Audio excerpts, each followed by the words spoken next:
ہم نے ہر دور میں تقدیس رسالت کے لیے وقت کی تیز ہواؤں سے بغاوت کی ہے۔ ہم نے ہر دور میں تقدیس رسالت کے لیے وقت کی تیز ہواؤں سے بغاوت کی ہے۔ توڑ کر سلسلہ رسم سیاست کا فسوں، فقط ایک نام محمد سے محبت کی ہے۔ اصل میں بیان تو کچھ پہلے ہو گیا تھا، لیکن ایک چھوٹی سی گزارش کرنی تھی کہ کل 7 ستمبر ہے۔ 7 ستمبر وہ ایک تاریخی دن ہے کہ جس دن قادیانیوں کو پاکستان کی دھرتی پر غیر مسلم اقلیت قرار دیا گیا۔ مرزا غلام احمد قادیانی ایک ملعون تھا جس نے نبوت کا دعویٰ کیا تھا۔ وہ کہتا تھا کہ میں اپنے آپ کو نبی کہتا تھا۔ آپ نے بڑا مشہور واقعہ سنا ہوا ہے پیر میر علی شاہ صاحب رحمۃ اللہ علیہ کا، کہ مرزا قادیانی کے ساتھ مناظرے میں بڑے بڑے علماء گئے، لیکن وہ کسی بات پر نہیں آ رہا تھا۔ تو مینار پاکستان پہ ایک یادگار مناظرہ ہوا جس پہ بڑے بڑے علماء، بڑے بڑے محدث، بڑے بڑے علامہ آئے ہوئے تھے۔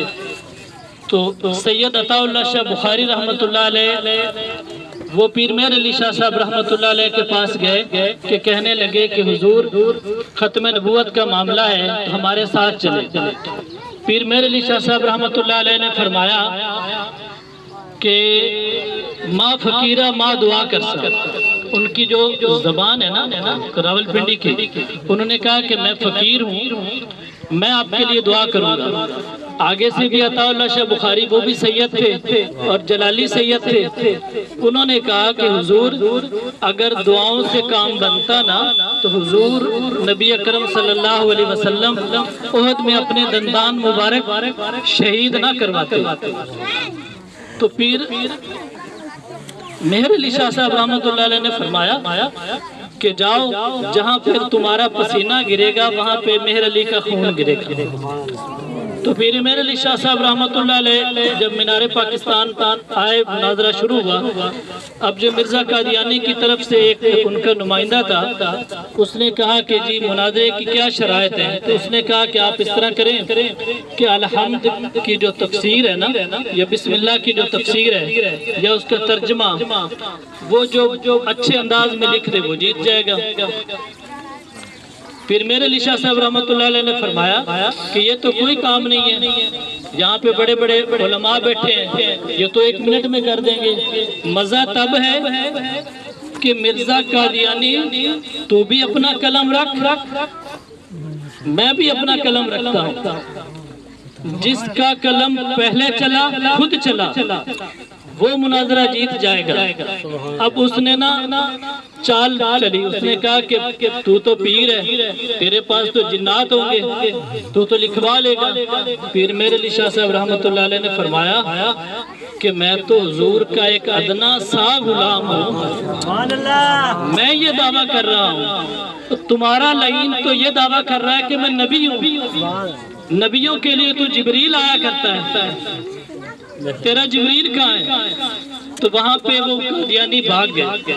تو یہ کل کا دن ایک تاریخی دن ہے، 7 ستمبر 1974 کے دن جو ہے وہ قادیانیوں کو غیر مسلم اقلیت قرار دیا گیا تھا پاکستان میں، کیونکہ ہمارا ایمان ہے کہ حضور کے بعد کوئی نبی نہیں ہے۔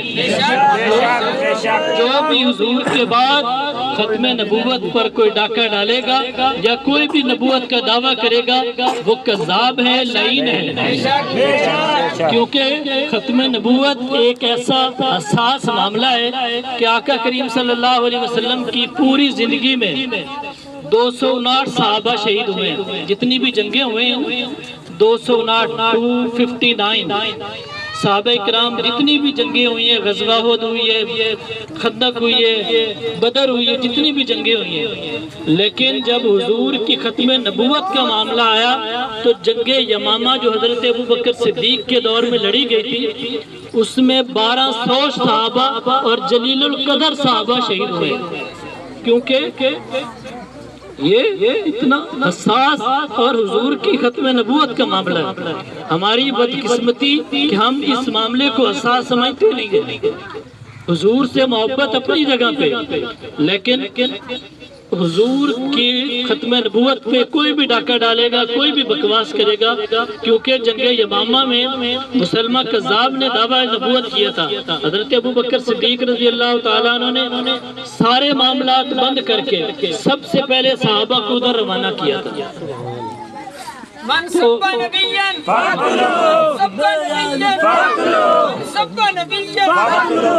باقی حضور اکرم صلی اللہ علیہ وسلم کی سیرت پر ہمیں عمل کرنا چاہیے، اور حضور اکرم صلی اللہ علیہ وسلم کو اللہ تعالیٰ نے اس کائنات میں سب سے اعلیٰ ترین بنایا ہے. حضرت امام احمد رضا خان بریلوی رحمۃ اللہ علیہ فرماتے ہیں کہ اگر کوئی کہے نا کہ حضور کے جسم اطہر پر مٹی لگ گئی یا آپ کے کپڑوں کے ساتھ مٹی لگ گئی تو یہ بھی گستاخی ہے، بلکہ اس طرح کہو کہ مٹی نے میرے مصطفیٰ کے دامن میں پناہ لے رکھا. تو یہ حضور کی محبت کا تقاضا ہے. ایک رات حضور کا ایک صحابی تھا، وہ کبھی چاند کو دیکھتا ہے، کبھی حضور کو دیکھتا ہے.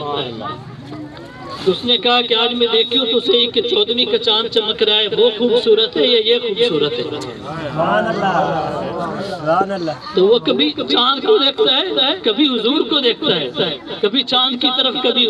آخر میں اس کو نا ایک شاعر نے بڑے خوبصورت انداز میں قلم بند کیا ہے.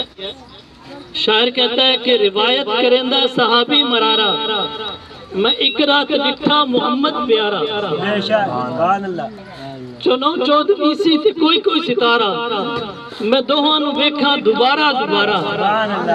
خدا دی قسم چند مت دساوے، محمد دا چہرہ سنا نظر آوے. آگے ایک شاعر نے کہا ہے کہ چاند سے تشبیہ دینا، چاند سے تشبیہ دینا یہ بھی کوئی انصاف ہے، اس کے منہ پہ چھائیاں مدنی کا چہرہ صاف ہے. حضور اللہ تعالیٰ ہمیں حضور اکرم صلی اللہ علیہ وسلم کی سیرت طیبہ پر بھی عمل کرنا کی توفیق دے، اور حضور کے، کیونکہ یہ حضور کی ولادت کا دن ہے. آج ہمارے گھروں میں کسی کے بھی بچہ پیدا ہوتا ہم بڑی خوشی کرتے ہیں، تو جس کے صدقے سے اللہ نے ساری کائنات بنائی ہے، بے شک تو اس کی وجہ سے ہم یہ خوشی نہ کریں.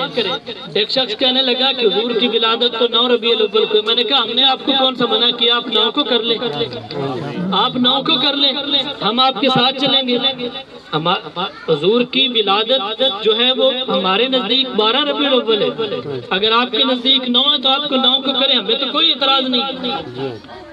حضور وہ مسلمان ہی نہیں ہے، وہ بلکہ میں کہوں گا وہ انسان کے کہلانے کے بھی قابل نہیں ہے کہ جس کو حضور کی آمد کی خوشی نہیں ہے. تو خاص طور پر حضور کی آمد کی خوشی کے ساتھ ساتھ ہمیں چاہیے کہ حضور اکرم صلی اللہ علیہ وسلم کی سیرت کا بھی مطالعہ کریں. حضور صلی اللہ علیہ وسلم نے اپنے معاملات کس طرح گزارے ہیں، حضور کا چلنا کیسا تھا، حضور کا بیٹھنا کیسا تھا، حضور کا گھر میں معاملات کیسے تھے، حضور بچوں کے ساتھ کیسے تھے، حضور کی معاشرت کیسی تھی. ہر ایک چیز کو ہم سمجھیں تبھی ہم ایک سچے پکے مسلمان بنیں گے. یہ نہیں کہ آج کا دن ہم نے میلاد بنا لیا، ویسے تو حضور کا میلاد سارا سال ہے، جس وقت جس ٹائم جس مرضی. اگر ہم اکیلے بیٹھ کے نا صرف درود پڑھ لیں تو وہ بھی حضور کا میلاد ہے. کیونکہ علماء فرماتے ہیں کہ میں نماز پڑھوں، کوئی بھی اچھا عمل کروں تو مجھے دعویٰ نہیں ہے کہ میرا قبول ہے، کوئی دعویٰ نہیں ہے کہ میرا قبول ہے، لیکن حضور پر درود پڑھنا ایک ایسا عمل ہے کہ جس کے ساتھ ہر انسان دعویٰ کر سکتا ہے کہ یہ میرا عمل قبول ہی قبول ہے. اللہ اکبر، تکبیر، اللہ اکبر، رسالت، یا رسول اللہ، رسالت، یا رسول اللہ، تاجدار ختم نبوت، تاجدار ختم نبوت، زندہ باد، زندہ باد. تو اللہ تعالی ہمیں حضور اکرم صلی اللہ علیہ وسلم کی سیرت پر عمل کرنے کی توفیق عطا فرمائے.